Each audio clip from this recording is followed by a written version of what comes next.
I'm Moira with my guests Erica and Nancy, and if you're just joining us, we are talking about how to get unstuck by reducing stress and increasing success. And just before we went to break, I talked about ants.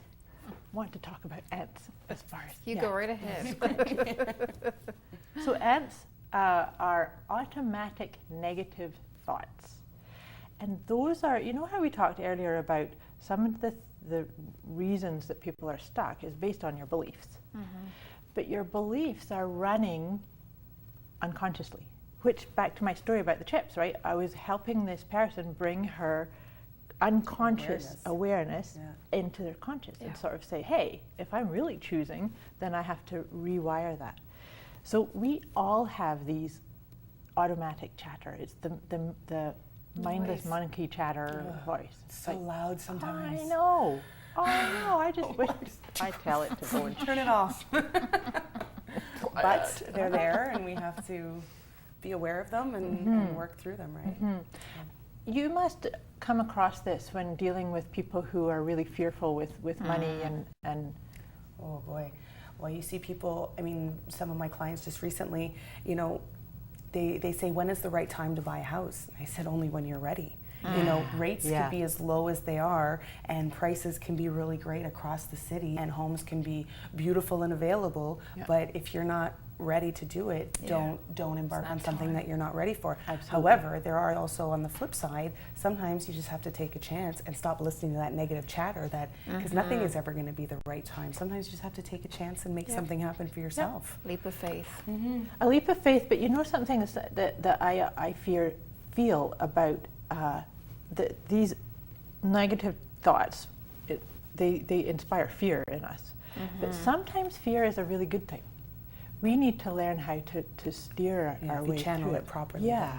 So to me, fear can sometimes be a nervous excitement. It depends on where it's happening for me. I think if I feel it sort of in my core, in my gut, that it's things are going to change and this is going to be really exciting, and so I have to just feel this fear and keep going because I know I'm going to sort of push through.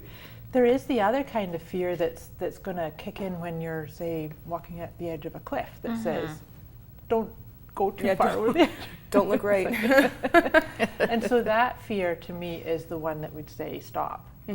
But I like what you said about the telling people when they're wanting to buy a house that sometimes they just need to take that leap. Yeah, always take that leap. Don't jump off the cliff. Yeah, don't go that way. Stay left and you know, have a leap and trust yourself more. I mean, that's kind of what the big thing. I mean, I don't want to say bothers me, but for lack of a better word, you know, it's just sometimes these people who financially are so set have everything going for them, and yet all they're doing is, you know, holding back. And unfortunately, right now rates are going up, and they're losing this really great opportunity that they would have had, you know, 6 months ago or last week, really, with the rates. But you know, and they're not having enough trust in themselves to make those big decisions, because that's what being an adult and growing up and making all these decisions are. Absolutely. You know, that's a really good point, because that's something I find is that people get really stuck because they don't trust themselves, but they're also making mountains out of molehills all the time, right? All the time. Like this like running the and I've done it. I mean, I think we all do it. Everyone does that it. You make the worst case scenario is the go-to thing, right? Yeah. Well, it's what you were saying earlier, like, well, you know, you're always fearful of what the end result can be, when really you just have to kind of keep getting there, and the end result will probably be amazing. Absolutely. Owning a home is awesome. You know, just buy one. But you know, if you're stuck inside, then you also can't push too much out of, I can't push someone, you know, tell them get a house, but you know, when you think about it, you really want to see someone flourish and grow up, right? Yeah. And fear can be a good thing too, like you said, because it can stop you from making bad impulsive choices. Not that I know anything about that at all, but the person in the world. You know, but it does. It helps people when you get that little bit of fear. Maybe this is not a good decision, and I'm not talking about houses, of course, but you know, anything. Though, right? But that is the point, that sometimes fear is enough to just say press the pause button for a wee bit, because reevaluate. Reevaluate, because sometimes, like I said, for me, sometimes I might have a fearful reaction, and it's really just saying, go girl, you're doing good. You go. But I like what you just said, that sometimes it is to press pause. Yep. And you know, it's similar to something that I said to somebody today. I gave somebody an exercise to do, and she's getting all stressed out about it. Moira gave her this exercise and she has to get it right. And so we're talking and she says, Moira, I haven't finished the homework item and I'm stuck. Oh no. So what it was she I'm trying to help her get a set of core values. That's part of the process that I take people through to get them unstuck, is figure out what are their core values, what jazzes them. And so she's sitting there and she's got two and she's saying, well, I don't know if it's this one or this one. And I said, well, then it's neither of them, because that's when it's a press pause. So that's what I've been saying more and more, and I actually really like this idea that if you are stuck saying, is it door A or door B or door A or door B, it's neither of them. You have to wait until door C opens. Because it's that feeling, and that's what I loved what your you just intuition said. too, like I said, trust yourself. Trust your gut. Going back to trusting yourself. So that's the biggest piece, I think, about getting unstuck. And sometimes, you know, it might take people a longer time than others, but it's just to take one step Well, I don't forward. think there's any right or wrong answer for it either. Of course I not. mean, if it takes you a little bit of time or a long time, if you're getting unstuck in the process, then that's really great, and that's a great achievement for many. Truly, and I think the biggest thing is to just to commit to saying, I'm going to do it, you know, and enjoy the journey.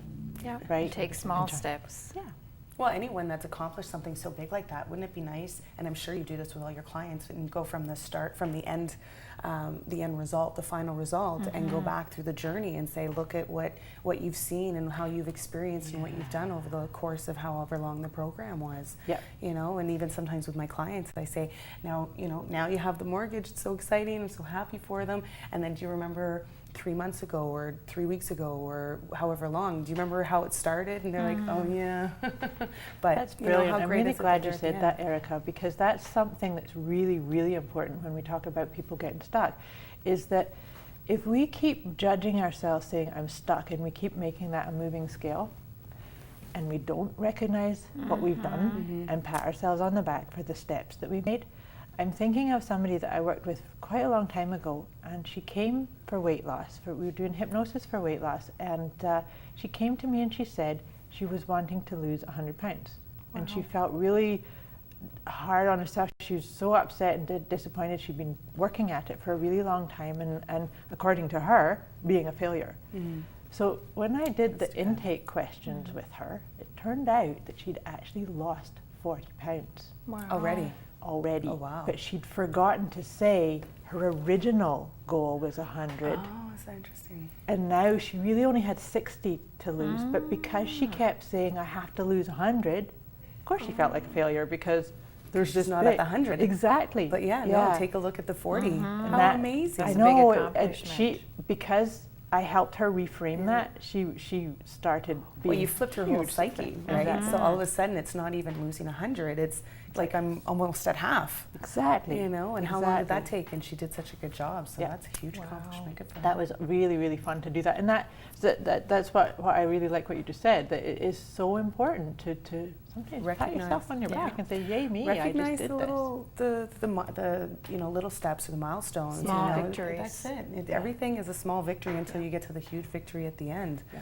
So enjoy Yeah. the journey. Absolutely. So Nancy, in your work with elderly, is there a theme that you see that older people get stuck with, or that their fears are around?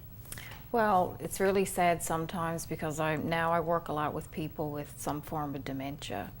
And what happens with dementia, of course, is often they'll get stuck in a certain time frame in their life.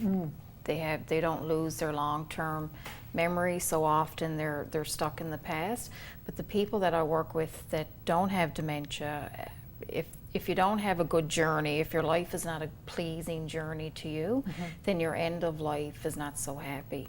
Right. So if you can sit down when you're older and look back and say, you know what, I did this, it didn't turn out, but I tried, and You know, so if you do everything that you want to do, whether you succeed or not, then when you're in your later life, you're much more content and you accept the transition into the winter of your life. The people that didn't make, you know, these choices or just went with the status quo, even though maybe they wanted to do something else, or, you know, didn't speak up, or, you know, had regrets. They're the people that at the end are having a hard time, you know. So do you see a lot of depression and anxiety? A lot because of that? depression, a lot of depression and anxiety. I hope the only regret I have in my life is I always want to do everything, and I don't ever want to have a regret of anything. And so I try to do as many possible things, you know, and with my limited time and my limited money, but just trying to make the most of it, because hearing stuff like that, it just breaks my heart, you know. And so I really hope that there is no regrets at the end, because it's been the biggest teacher for me is working with people with Alzheimer's and dementia and end of life, and I've made some big health changes and choices all based on that, because you're watching, you have the opportunity of watching other people and learning from their victories and also their mistakes. So it's been a great learning experience. So the biggest thing is to follow your heart and do whatever you have to do to make yourself happy. And be within reason in the moment. And knowing you as I do, I know that you've got a real vibrancy for life. I don't see you ever getting to the point of saying, I wish I. Do you know something I was just thinking when you were saying that, is that I think that something that people don't realize is that your subconscious mind doesn't know the difference between what you're really doing, what that we're sitting really here, or I could actually be at home with my eyes closed visualizing this, and I would actually get the same benefit from it. So I've often said to people, like, I work with people who maybe have an injury where they can't exercise. So I will create a whole imagery of them working out. And I actually have seen people lose weight because of it. Oh, wow. So you can, so I'm just thinking, I'm going to do that. I do that. If I can't get my exercise in, then I'm going to close my eyes every time I'm doing sit-ups right now. Okay, I'm exercising right now. The weight is just falling off. The weight is just falling off. Well, you know, but it's still a journey, right? But I just the way I was thinking that, because I was actually in a home just this past week, and seeing people off in their little corners and stuff, and it's sad to see that people get stuck like that. There must be some way that they could be reached out to, and obviously their health is starting to fail. For sure. So maybe we need to teach them guided visualizations. Yes. So when we come back, if you stay tuned, we are going to talk about more ideas of how you can get unstuck, how you can recognize just different areas to have more fun and success with ease. So join us after the break. Thank you.